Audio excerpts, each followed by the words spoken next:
Hi guys, it's Mama Jo Dawn and I am a single mom to a little 2-year-old girl. You guys don't know by now, if you haven't been around on my channel for a while, my daughter has not slept through the night for 2.5 years. She's now 2.5 years old, and if there is one person who knows anything about surviving with sleep deprivation, it is me. In my life, I honestly don't even know what sleep is like. What is sleep like? What is it like to sleep through the entire night and wake up and not need coffee? I also work full-time running my own business from home, so I need the energy, I need the motivation, I need to know how to work through sleep deprivation. Today we are going to be talking about 14 different ways to help you cope with sleep deprivation, specifically as a new mom, because I feel like that is the hardest time, that is the biggest adjustment, is when you're getting used to that newborn phase and you feel like, what the heck did I get myself into? My child is never gonna sleep. Like, to be clear, my child is kind of an anomaly. The fact that she doesn't sleep and she wakes up constantly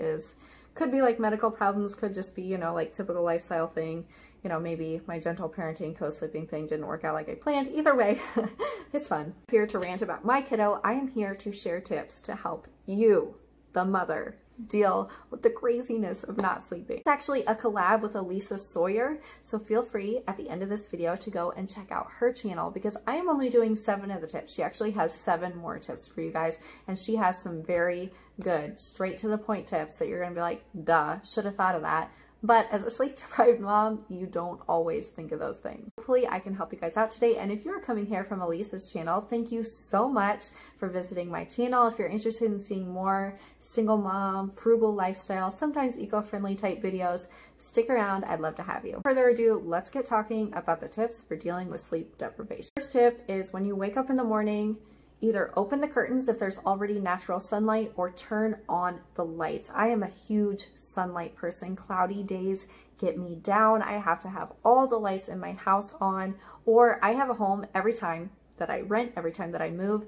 One of my main things is I need big windows, and I don't put curtains on my windows. You'll notice that in all of my videos, I never use curtains. I almost never use blinds. I always have a ton of sunlight coming in, and that is because as a constantly sleep deprived person, sunlight is the one thing that truly, truly helps me stay in a good mood and stay energized. Along with that tip, create a daytime and nighttime light routine. So there's a certain time every single day that you are flipping the lights on in your house. This not only gets you as a mom accustomed to just being up and doing things throughout the day, it shows your baby, your child, that there is a daytime when lights are on and a nighttime when things are dark and things are quiet. Let things be noisy and bright during the day, and let things be quiet and dark at night. Create and instill a natural sleeping rhythm in you, the mother who has all kinds of crazy hormones going on right now. You, if you're breastfeeding, even more so, you got all kinds of hormones going on. You are there to like take care of your baby. You got ears tuned in.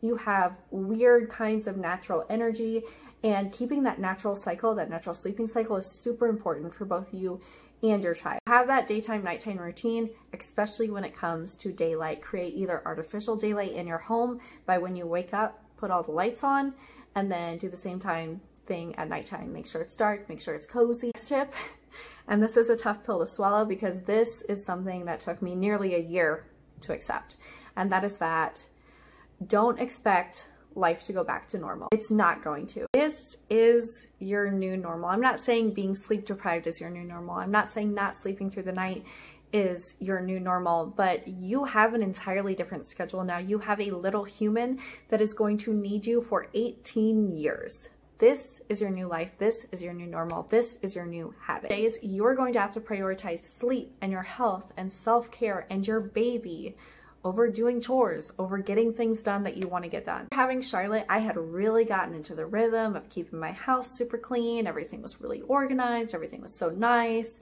And since having my kiddo, there are days where I'm just too tired. The dishes don't always get done, doesn't always get vacuumed, and you just kind of have to let go of that, because when you really start to stress about those things, 1, it's going to keep you up at night, so it's going to affect your sleep, and 2, it's just going to wear you out more throughout the day. Don't stress about the things that you're not getting done, because most likely if those things aren't getting done, you're getting the one thing done that is most important, and that is taking care of your kiddo and yourself. Every single mom is gonna hate this tip because I hated it. I hate that everyone was like, nap when the baby naps. And I was like, okay, well, guess the laundry isn't getting done because I'm going to take a nap. But seriously, guys, seriously, please, sometimes, not all the time, but sometimes do nap when the baby naps. You need those naps. You need that sleep. Being in a good headspace, having that little bit of extra sleep is going to make a world of difference. And I promise you, it's going to be 10,000 times easier to get those things done that you feel like you're putting off once you've taken that nap, and just let yourself catch up a little bit. Still have days, 2.5 years into the no sleeping process, where I will have to nap, and I will put some cartoons on, get my kiddo some snacks, get her a drink, lock her in a child-proofed room with me there, and I will just sleep. Take an hour or two and pass out because I need it.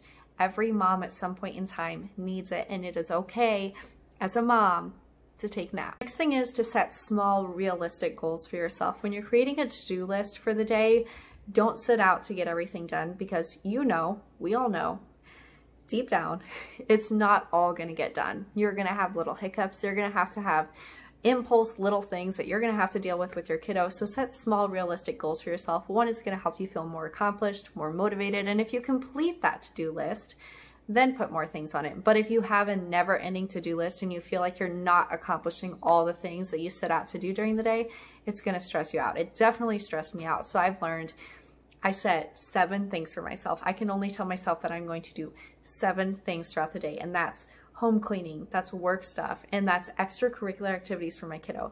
I can only fit 7 in throughout the day. I'm up for about 14 hours, so that gives me 2 hours to complete each of those tasks. And some of those tasks only take 15 minutes. Some of them are like clean the dishes. Some of them take 3 hours, but I only set 7 of those things up for myself every day.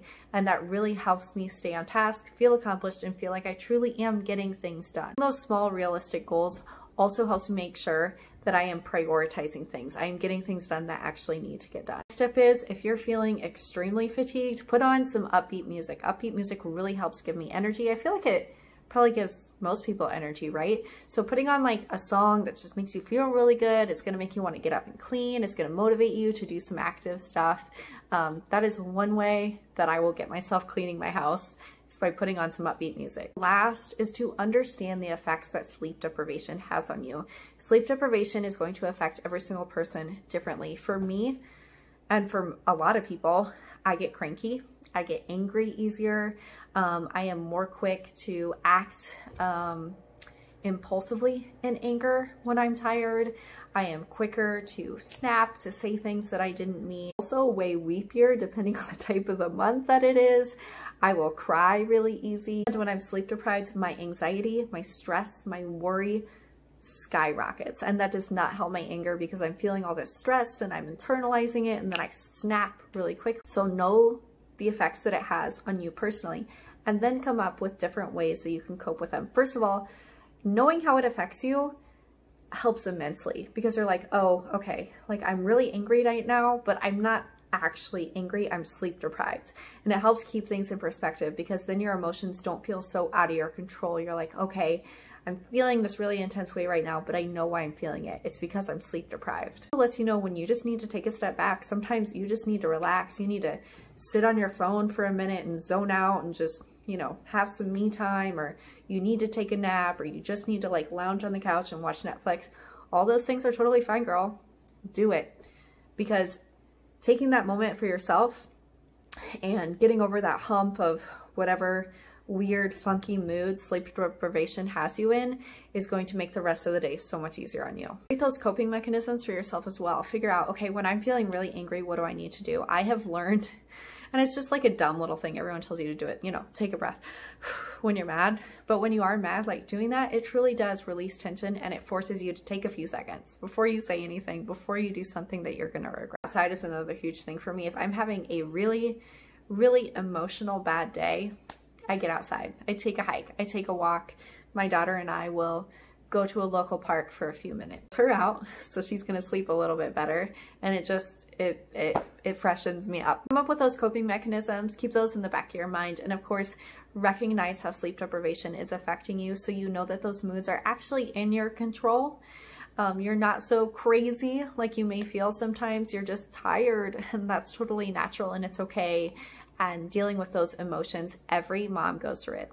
We see all the perfect Instagram moms out there. We hear tons of people talking about how easy it is to be a mom. No, it is so hard, you guys. And dealing with that sleep deprivation is by far one of the hardest parts of being a parent, is having to keep your cool with these little ticking time bombs of anger-causing behavior and doing it while being extremely fatigued. Hope a few of these tips helped you out, but there are 7 more tips, guys. These are not all the tips. You guys got to go check out Olesya's channel. I'm going to leave it somewhere around this video, but also in the description box below. So please go check out her channel. She has 7 more awesome tips for you guys. And if you're a sleep deprived mama, you need as many tips as you can take. If you guys are interested in viewing more single mom type lifestyle videos, I talk about my money, I talk about eco-friendly lifestyle, I talk about being sleep deprived because I'm sleep deprived all the time. Feel free to come back to this channel anytime. You guys know I love having you here.